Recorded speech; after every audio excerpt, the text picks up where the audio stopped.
The thoughts, views, and comments expressed by the hosts, guests, and callers on Beyond the Headlines are not necessarily those of management, ownership, or production unit of the Verizon Media Group. Beyond the Headlines is a production of ILTV Studios and cannot be reproduced or represented in part or entirety without express written permission of the Verizon Media Group. Beyond the Headlines is the intellectual property of the Verizon Media Group. Copyright 2021.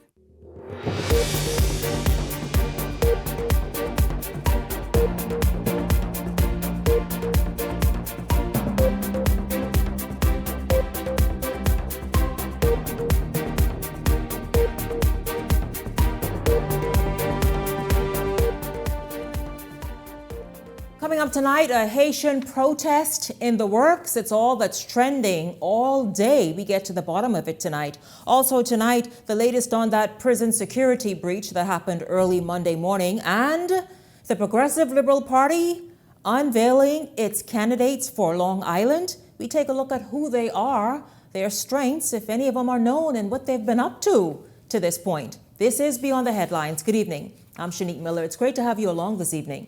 Well, it's a video and a press release that's gone viral. A call for a national protest is spreading like wildfire across social media, claiming Haitian nationals here in the Bahamas are being mobilized to take to the streets in solidarity. But tonight, the president of the United Haitian and Bahamian Association is, as he describes it, making right to a wrong, saying the statement is false, and under his leadership, no such action is being planned.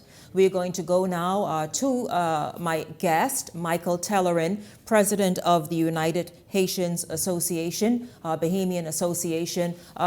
Michael, thank you very much for joining me this evening. It's good to have you here. Welcome to Beyond the Headlines. Me. Happy to be with you. Thank you very much for being here. Michael, let's go straight to what is really circulating to this very moment on social media, that the Haitian population, Haitian Bahamians and perhaps even illegals, just all, are planning some sort of major demonstration to send a message to Bahamians on August 2nd. Is that indeed true? First and foremost, I want to say to the Bahamian community at large, the Commonwealth of the Bahamas, that is not true. That is a false information. There is no video.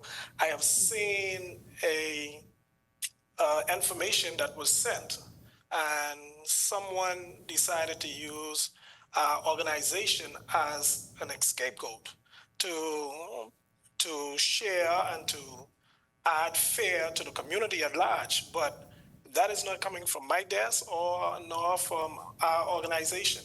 And therefore, I went on social media to put a video out to set the record straight, and also to come on your show to also set the record straight. That is false information being circulated regarding UHAB organizing any demonstration. We do not plan, endorse, or support any such event. So that is a false claim. And no such event has ever even been discussed? Never. You use the words a scapegoat. Why would you use those words, and who do you suppose is using this sort of Haitian illegal immigration, Haitian boogeyman sort of narrative that's at an all-time high right now as a scapegoat? I wish I knew who were using that. I wish I knew the person who was behind that circulation. I wish there could be more investigation done to get to the bottom of it, because I know that we are in a serious political climate, and these sorts of events should not be taking place. And so for somebody to just go ahead and write something on behalf of our organization to say that this is what we're trying to do is totally wrong. And we're totally against that. And I cannot stand by just to listen to that or to watch that take place in the Commonwealth of the Bahamas. You know how the relationship. It's been thorny, it's been a misunderstood one, it's been one where perhaps rightly so in some instances, the relationship between Bahamians and in particular the illegal sector or illegal Haitian immigration issue has been happening for decades. It's nothing new. How concerning is it though in an election season to see this at such fever pitch for Haitians? It is very concerning. You are so right. We have been going through this over decades, and for someone to be so conniving, so deceitful, to do such thing, I could only say it is the plan of the enemy to add division in a culture that is going through so much at this time, and we cannot stand by and allow someone to do such, whether it's for their personal motive or political gain, whatever it may be. That person is very much wrong for doing so, and I'm totally against that. And I do believe everyone that stands with me, everyone that understands the climate that we are in, even if we were not in this climate, even if we were not in this political climate, the mere fact for you to say that that is taking place when it's not, I'm totally against that. I absolutely agree with you. You obviously saw, like the rest of us, what took place over the weekend. We had two political organizations who hosted news conferences and news events to really draw attention to and hone in on this illegal immigration matter, or perhaps the fact that Haitians taken over the Bahamas. There's a threat of Haitians all over the place, and they just bombarding the Bahamas. What do you make of those things and those messages?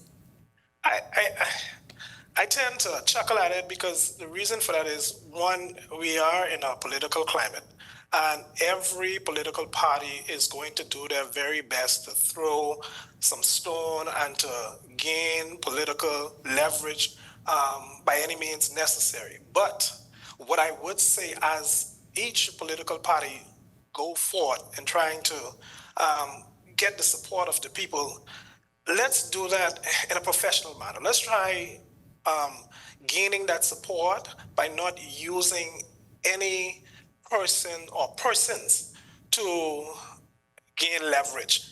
The immigration situation is vexing. It needs to be dealt with. It needs to be solved. It needs a resolution. We agree with that. But do not take this time, this moment, to throw stones.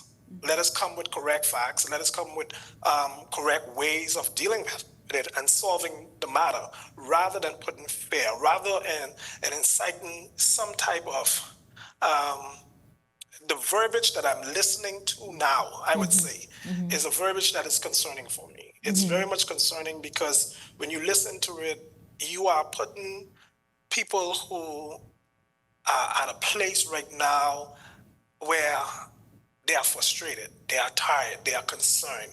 And when you begin to use such verbiage, you are now pushing them to a corner of fear. And when fear comes in, there's desperation. A couple of things going to happen. It's either it's going to be flight, it's going to be frozen, or it's going to be a fight. And we ought to do everything possible to speak positively and bring forward positive solution towards any debate that we are having within this political climate. So I am very much concerned of what is taking place right now.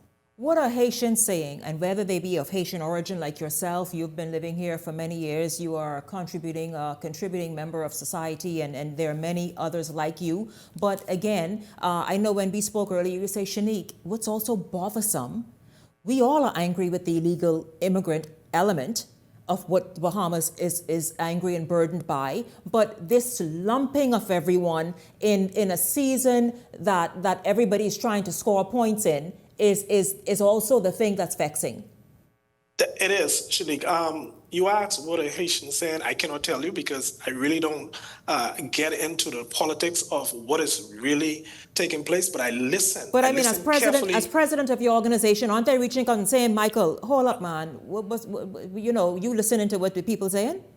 I am. I'm listening to what is being said on the news, on the talk shows, and I'm listening to every party that is speaking because, like you have said, I haven't been living here. I'm one that is born in the Bahamas. I am a Bahamian, though we have a concept that is being shared.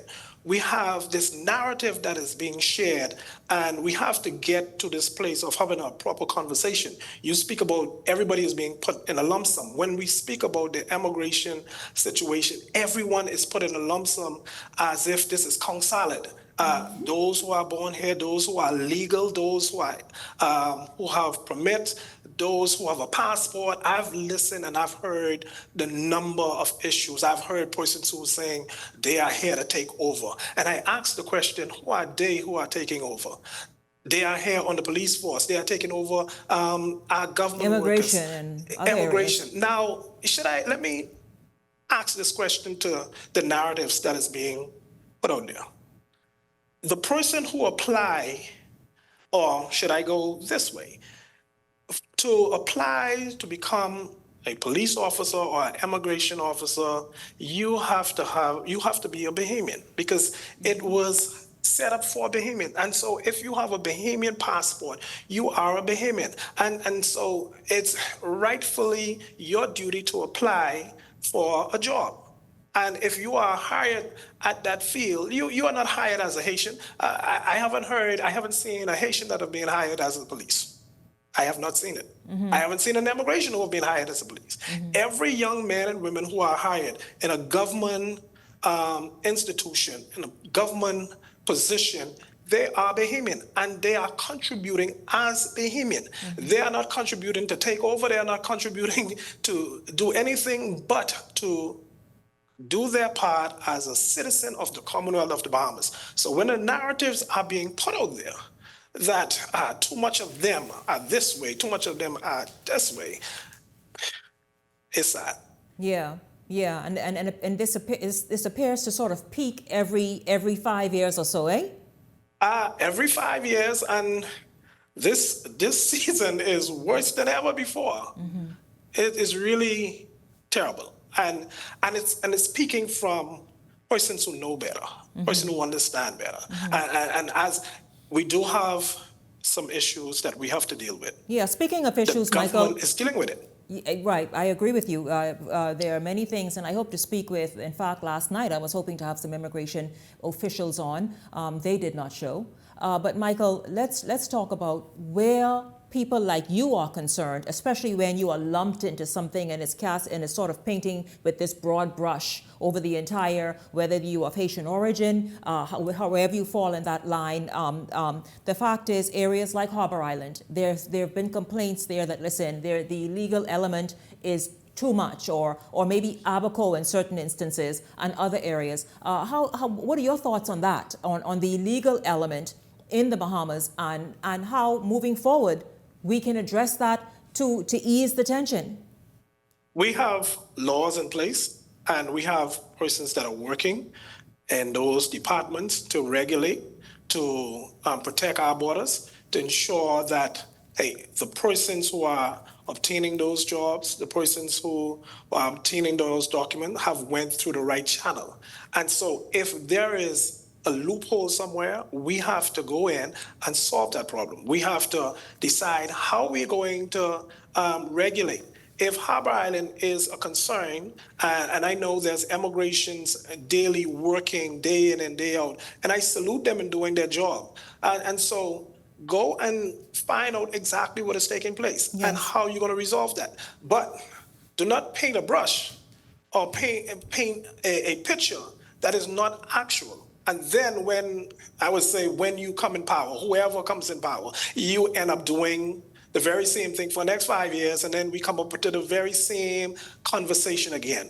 We need to look at the conversation that we are having and how truthful are we going to be to those conversations, and ensure that this conversation is not putting us in a bad place. It's not putting us against one another. And that's what I sense is taking place right now. We're trying to put ourselves against one another.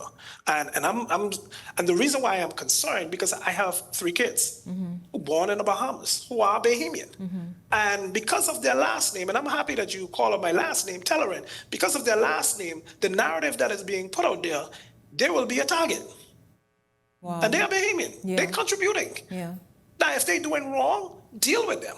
But if they are contributing to the community, now you're going to separate. And there's a separation that is taking place slowly.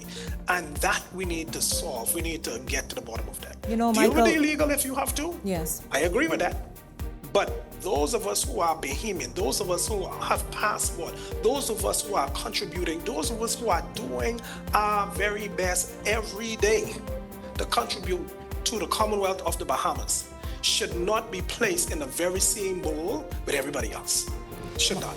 Michael, listen, you make a very, very powerful, persuasive statement there and argument, really, and one that bears looking into and giving serious attention. I'd love to speak with you further because about that separation that you see is widening in this nation, particularly now, and it's something that's frightening if we don't get a hold of the narrative that's kind of run ahead of us. And certainly, of course, I'd love to speak with you some more on that on another show. Thank you very much for joining me this evening. For speaking to some issues and being honest about certain issues. Thank you so much, Michael Tellerin, who is president of the United Haitian Association of the Bahamas. Thank you very much, Michael Tellerin. When we come back, Not a problem. thank you very much. When we come back, the Hot Topics panel will join me, and they will respond to Michael and also talk about some other issues that are in the news today. Much more right after the break. Stay close.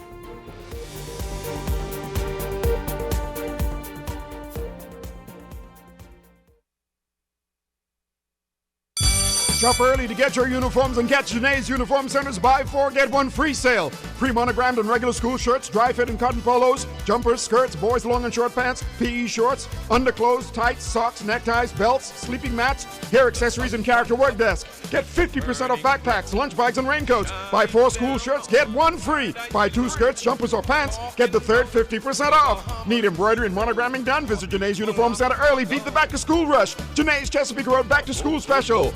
Restrictions apply. Welcome to Blissful Escapes, where luxury meets affordability. Whether you're seeking relief from aches and pains or simply looking to indulge in some well-deserved pampering, relax and detox in our infrared sauna. Enjoy a soothing Swedish massage or an invigorating exfoliating body scrub. We also provide advanced facial treatments using cutting-edge technology, including hydrofacial, microneedling, and microcurrent therapies, located at the shops of Cable Beach Plaza. Cancer Treatment Centers of America is now City of Hope, creating one of the leading cancer care and research networks from coast to coast, providing more of what you need. More locations means more care closer to home. More specialists means more expertise. More research means more breakthroughs. More advancements means more treatment options. And more options means more hope. Call now to get more of the care you need. I feel good when you're wrapped up in my arms, dancing to a reggae song. Feel good, feel good. I feel good, cause your perfume isn't loud, and only I can talk about. Feel good, feel good. Feel like velvet rubbing over my skin. And when your hair... At the Water and Sewage Corporation, safety and convenience are our top priorities. However, our meter readers face challenges that can make their job difficult. Locked gates to guard dogs sometimes leads to missed readings and estimated bills, which can be frustrating for you and us. That's why we're upgrading to digital meters. They bring safety, accuracy, and convenience to homes across the Bahamas. We can streamline data collection, reduce on-site visits, and provide more accurate bills with no more estimates. Digital meters also help detect leaks early, saving you from costly bills and reducing water waste. Soon, a user-friendly app will let you track your water usage, manage bills, and stay informed, all at your fingertips. Over the next year, we're rolling out digital meters nationwide, transforming how we serve you with a safer and cost-efficient water supply To learn about our digital meters, visit our website or call us today. And don't forget to update your information at any of our locations. Keisha, one thing with you ain't never have no money. I just sent Miko inside Wendy's just now because Wendy's 7-day summer promo. Just hot cash, girl. Yes, hot cash. But anyway, we did this one right now. We trying to win this $10,000. And even if you ain't win the $10,000, you can win $2,500 every week. Even if you don't get no ride, Keisha. Anyway, Keisha, I go on Miko Reach. Bye. All you gotta do is upgrade any combo between 1 to 12 to medium or large. And they get this new spicy chicken club sandwich. But I just sent Miko inside there for from June 24th to August 1st. You ain't getting the Wendy's, that's on you. But don't ask me for no money when I win. If you enjoy watching Beyond the Headlines, take advantage of our exclusive offers with 4 15-minute interview segments at $1,200 and 20 30-second TV ads at $2,000. Contact 557-0258 or 557-0259 for more information. Go beyond with Beyond the Headlines.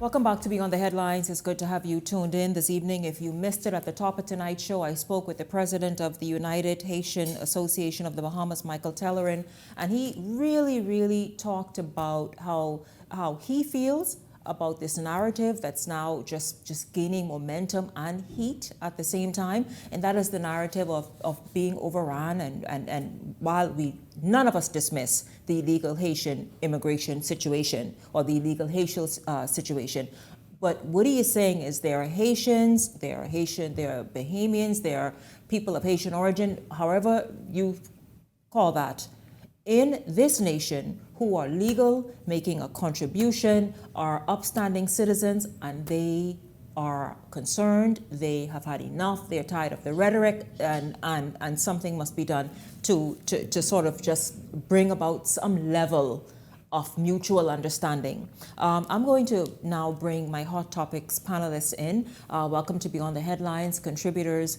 Peggy Candace and Garth Rosborough. Good evening to both of you. Welcome to the show. Good evening. Thank you for having me. Pleasant good night to everyone. You all sat here actually and watched the interview with Michael, and you heard all that he had to say.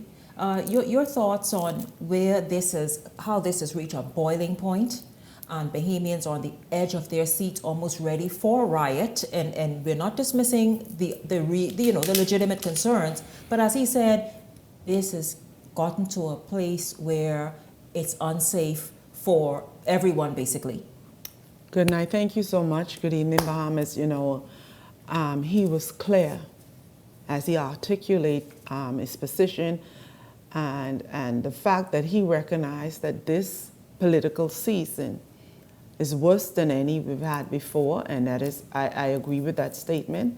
I think him talking about his concern for his children is a reality that those who seems to be up to no good in political mischief need to recognize.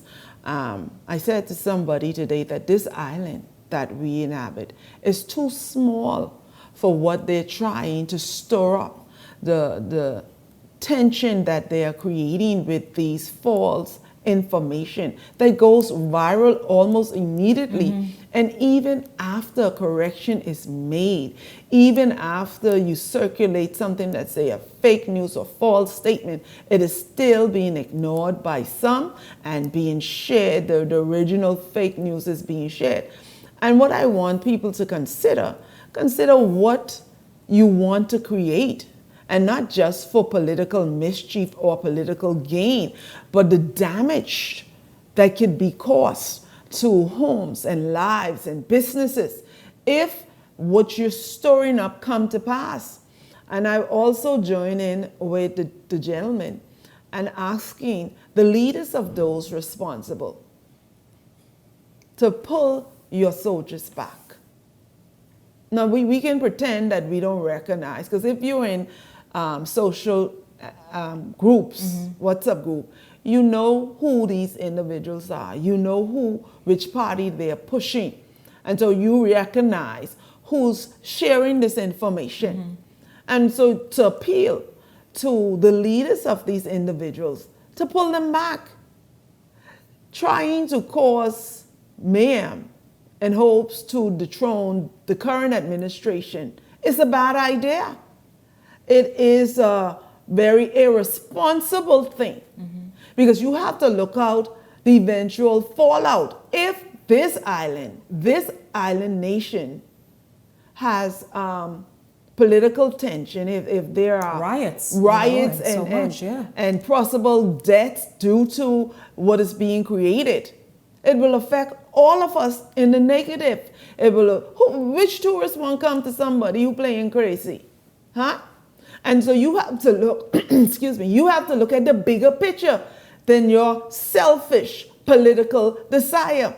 If you're not appealing of your own, then that's not the gig for you. Find something else to do. Find another way to help build this country.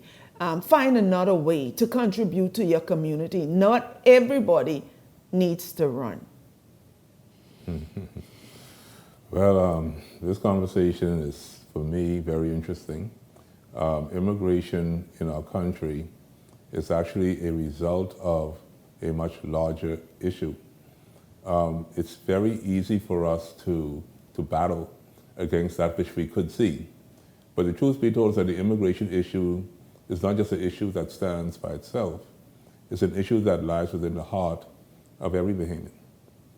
How we got here has nothing to do with just a simple immigration matter.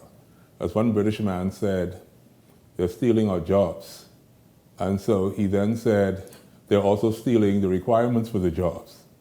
And so you go and figure here in the Bahamas, how did this issue start? When did this issue start? It started when we understood that we needed assistance in our labor force. The work that you do not want to do, the work that you feel as if you're not going to be paid sufficient to do, the work that becomes an inconvenience for you to do, these people have come and filled those positions. You spoke about Bryland, you spoke about Abaco, you speak about Andros and such places that are being overran by migrants. Where are these people working? The last time I checked Peggy Candace and Shanique Miller, many of our children leave the family islands after graduating grade 12, and we run to Nassau for jobs and opportunity. So if you're running here for jobs and opportunity, how is it that a Haitian can leave all the way from Haiti, come to Nassau, and find themselves living in Bryland and having an opportunity? Something is just seriously wrong with that for me. Well, you see how President Trump had to pull back on his very strict and stern immigration policy and to say, listen, wait a minute.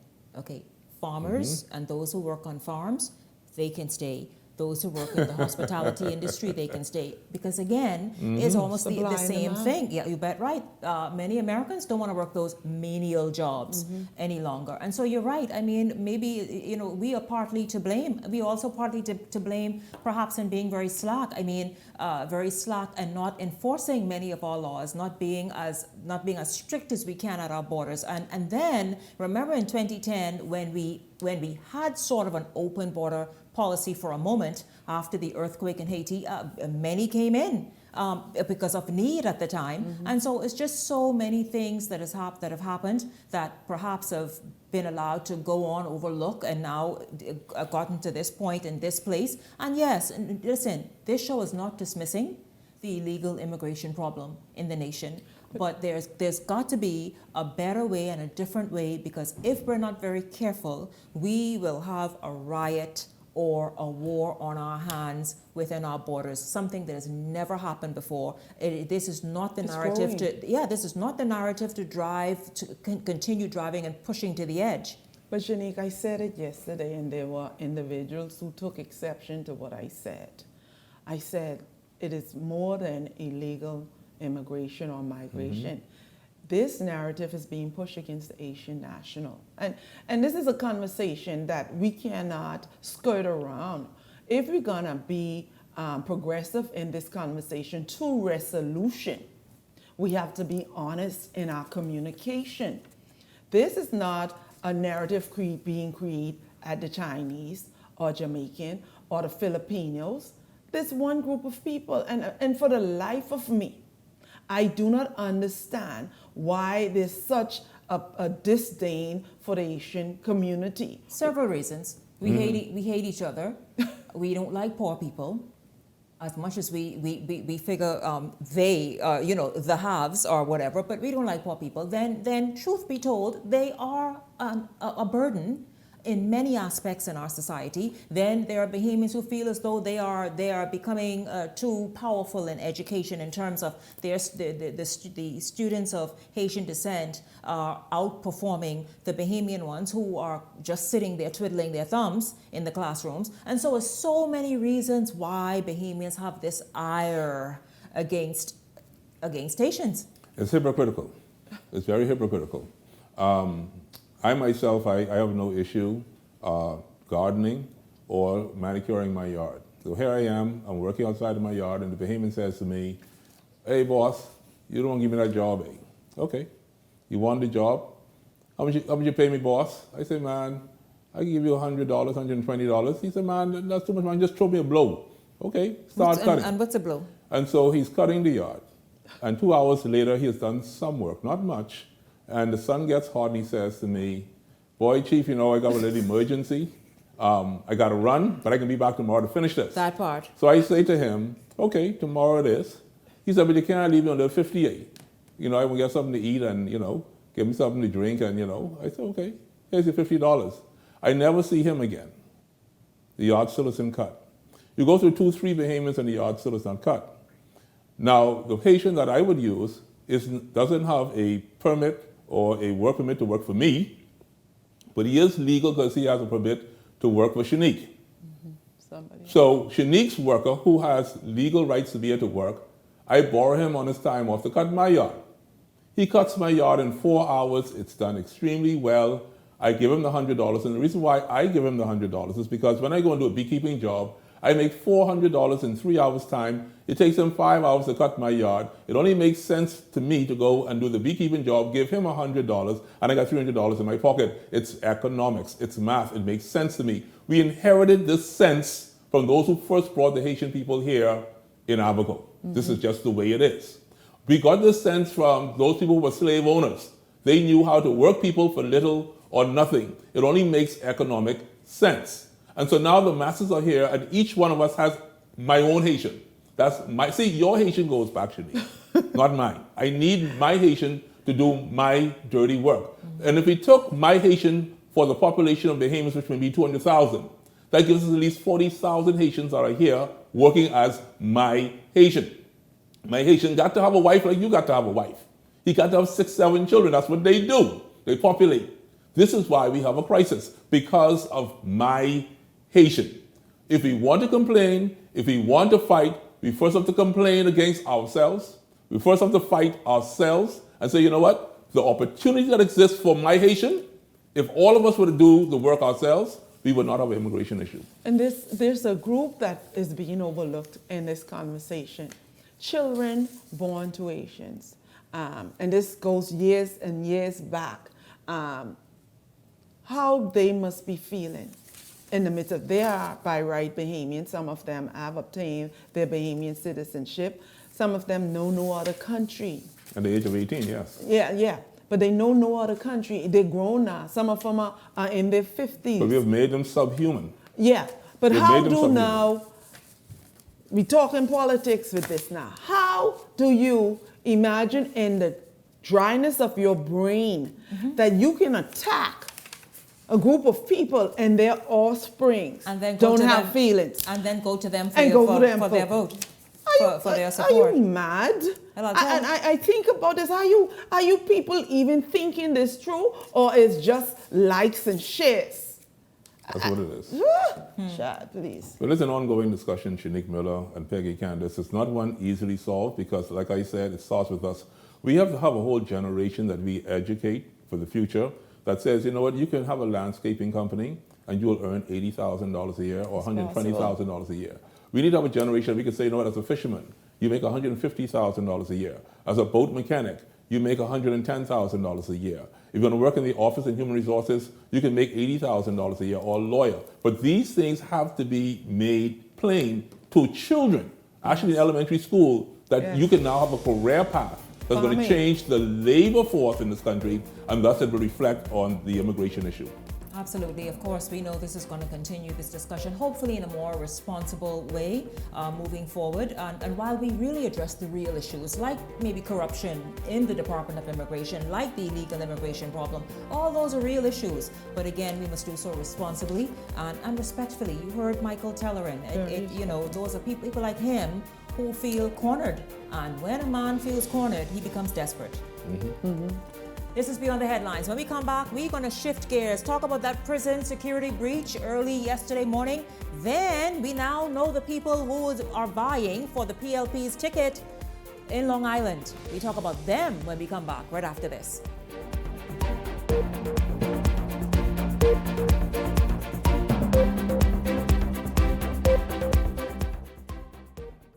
After I was in a plane crash in June 1983, I lost my left arm. I had some good friends, came along, fishing guides. They said, man, we can teach you to fly fish. Exuma. Can you see? Look at it, man. One of the nicest places you want to be in the world. There were challenges learning to cast, learning to put a fly on a leader, learning to tie the different knots for me as a handicapped individual. As a matter of fact, I don't really feel handicapped because I could do everything, man. Anything anybody could do, I think I could do it too. Because with your mindset to do anything, no matter what you are, what you look like, what's happening to you, you can do it. Persons in our positions, it's hard to get fundings and very, very expensive. SBDC would be helpful in regards to help funding people with disabilities. So nothing is impossible if you're disabled, any kind of disability. Put faith in God and trust God, believe you will overcome. Edenwell has expanded their testing menu. We now offer blood work, drug screening, and so much more. Our hours of operation are Monday to Friday, 7 a.m. to 5 p.m., and Saturday, 8 a.m. to 1 p.m., located on 11 Madera Street. We are here for all of your laboratory needs, with fast and reliable lab work done by our friendly and knowledgeable staff. Let us help you take the needed steps to stay in the know about your health. Let's keep working towards a healthier you. Stay Eden well.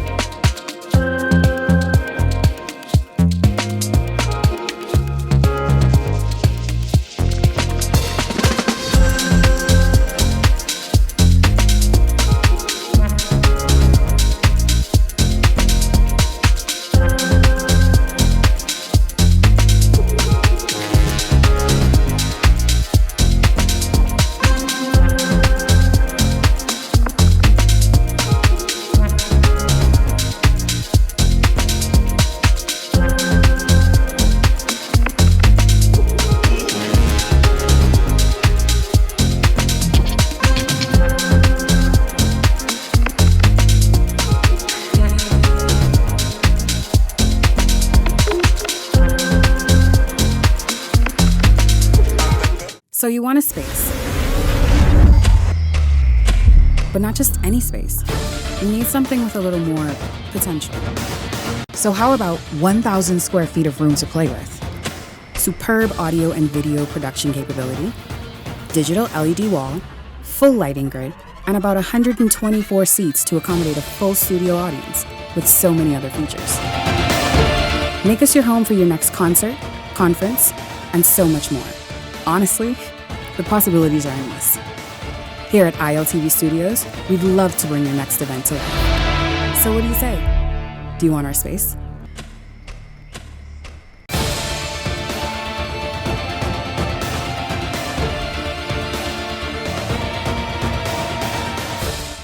If you enjoy watching Beyond the Headlines, take advantage of our exclusive offers with 4 15-minute interview segments at $1,200 and 20 30-second TV ads at $2,000. Contact 557-0258 or 557-0259 for more information. Go beyond with Beyond the Headlines.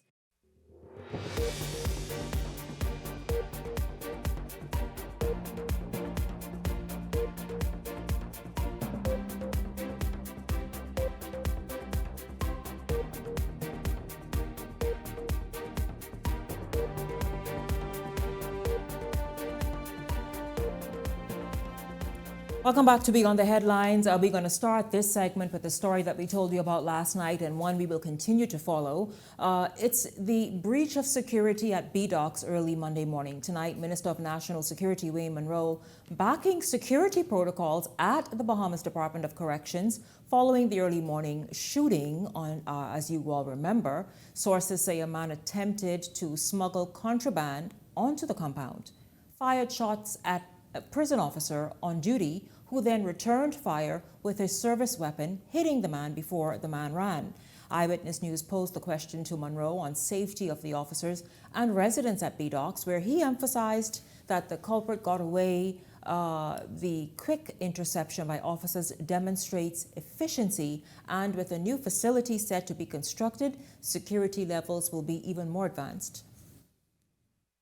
I have no information on that line. The new facility that is coming, you have even greater control. But this instance would show that the method, that this stance actually does work, because it did work. Well, you heard that. We talked about that last night. You all, I'll tell you what I did discover, and we'll even revisit this because I spoke with Leslie earlier, who got some information from officials at the prison that the high up, the area of that I said 8 feet, it's actually 12 feet. So the prison is well guarded, but there is a part that is so vulnerable, an area of the prison. And so this is where that individual is believed to have accessed the prison and armed. And so certainly we know that with the new facility, that facility in Fox Hill is perhaps 100 plus years old. And it is no excuse. I don't understand how he made it that far. What levels of security are there that he breached? But the point is, we will continue to follow the story and obviously see where we get with it and what more information we find out. No information about the individual who was shot by the prison officer, or even did he turn himself into the hospital to seek medical attention. We don't, or take the bullet out on his own. Because listen, who go into the hospital? Because the first thing they say, what happened? How did this happen? Jump in the fence. I tell you, but listen. It's a political preview stirring plenty of buzz tonight. The Progressive Liberal Party has revealed the 4 candidates the party is eyeing to represent the PLP and what's expected to be a hotly contested race in what's considered an F&M stronghold. It is the constituency of Long Island. Linton Ritchie Jr. has more, and then we come back and talk about it. Chairman of the Progressive Liberal Party, Fred Mitchell, confident that the party will flip the historically red or Free National Movement seat of Long Island to yellow, which, if successful, will be a major upset in the political arena. Addressing supporters at a branch meeting in his Foxhill constituency Monday night, Mitchell revealed the 4 individuals vying to be on the party's ticket for the seat. Senator Terrell Young, Peter Cartwright, Avery Gomez, and Renika Knowles. Mitchell expressed why he believes Long Islanders will be prepared to make an historic switch. The ducks are lined up in the right direction this time for Long Island. 2 of the political aspirants are no new faces to the arena, as Terrell Young currently sits in the upper chamber, while Renika Knowles, current PLP National Vice Chairman, ran under the party's banner in the 2017 general election in the Killarney constituency, ultimately losing to former Prime Minister Dr. Hubert Minnis. Well, officials say not only are boots on the ground for all 4 in Long Island, but Mitchell touted government's current success, citing them, quote, more than the F&M has ever done for those people. The investment in the dock, the investment in the roads, investment in the water, and the building of the airport. However, chairman of the Free National Movement, Dr. Dwayne Sands, telling Eyewitness News he wants to make one thing clear to Long Islanders. We're going to build some roads, we're going to lay some pipe, we're going to build you an airport, we're going to do this. That other islands have been promised an airport. Zuma, Eleuthera, and Bahama, not a drop of airport.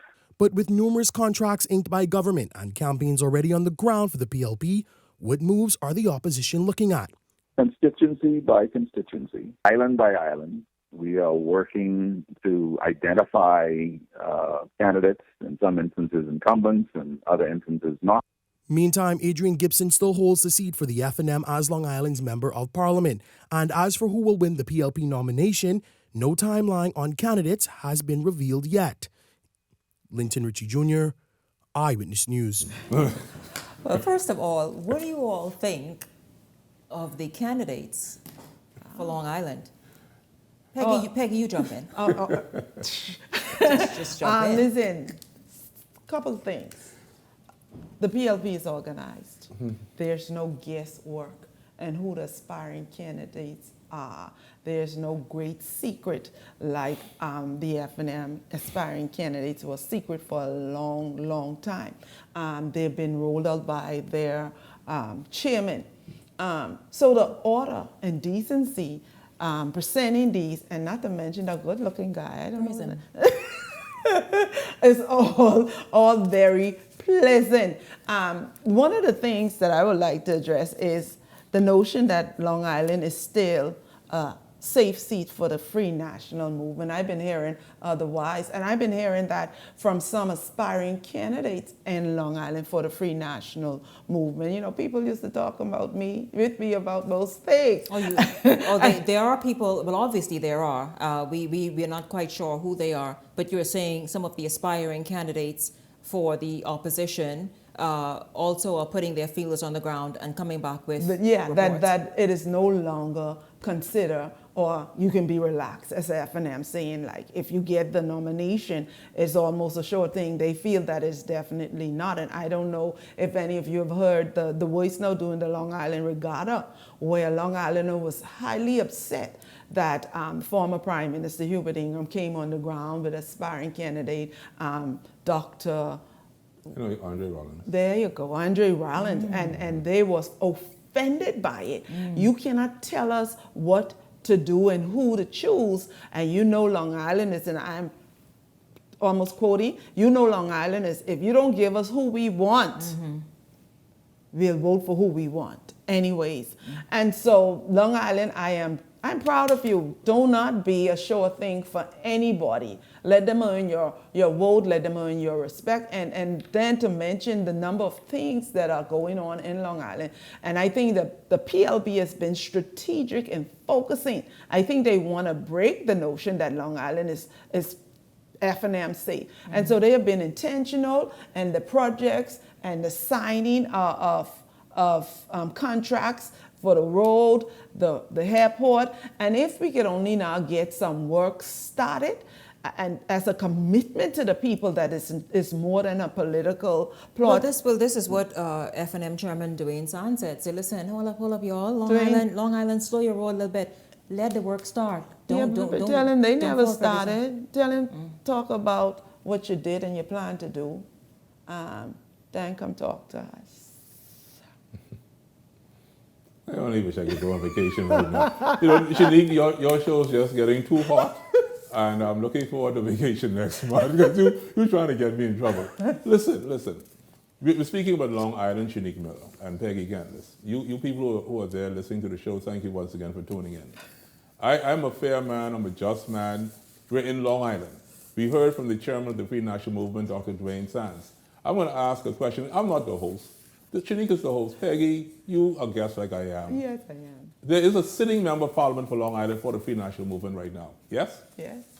Why haven't we heard anything from him?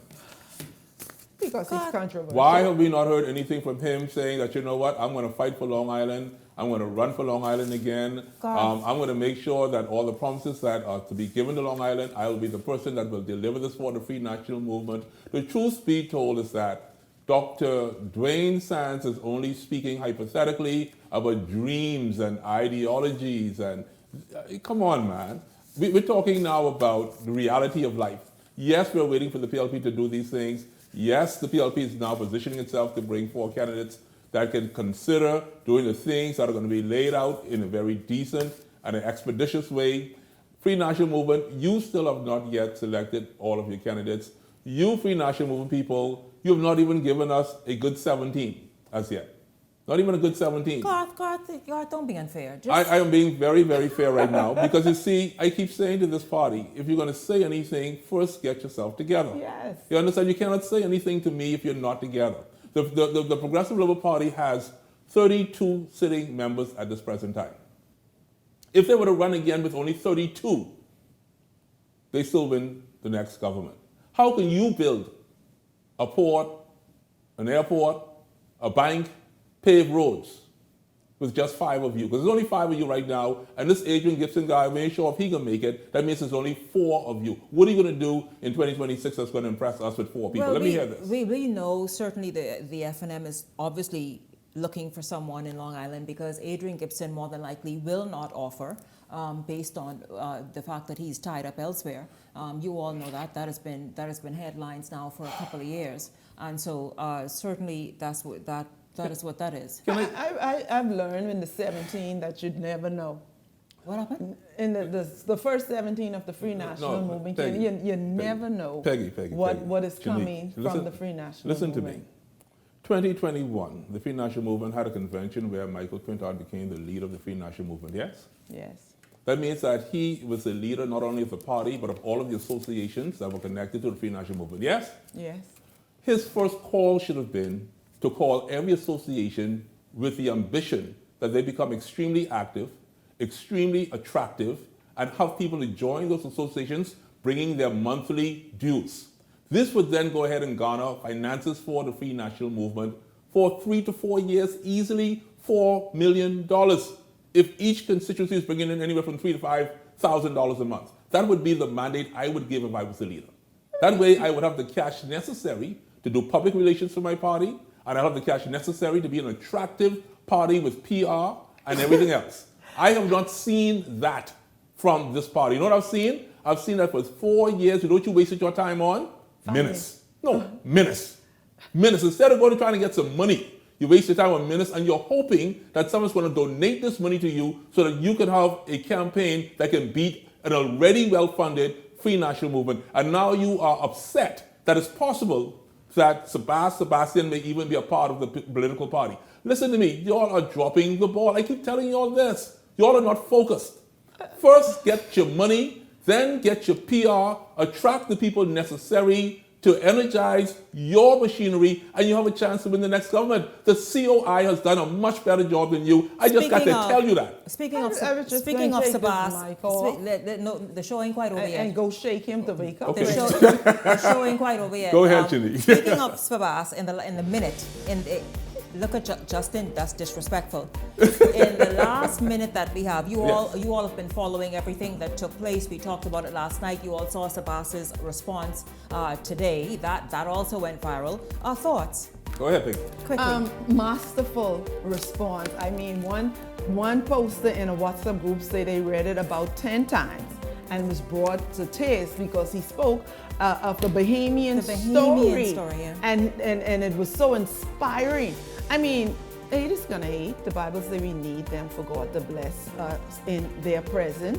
But Sabas told his story, and he told it well. And those of us who just hear, watching it happen, appreciate hearing his side of the story. In the words of Luke in the Holy Bible, chapter 19, Zacchaeus, come down. I'm going to your house today for tea. Just allow Sabas to go to Jesus' presence and have some tea. And we'll see what God has in store for him and for us here in the Bahamas. Not past the battle. So. Amen. I thank you both very much. I thank Michael Tellerin for joining me at the top of tonight's show. Of course, president of the Haitian United Bahamian Association. And of course, Peggy Candace and Garth Rosborough, thank you as well. Then I want to thank all of you this evening for tuning in. It's certainly been a pleasure having you along, and I look forward to seeing you right back here tomorrow evening. For the entire Beyond the Headlines team, I'm Shanique Miller. Make it a great evening, everyone.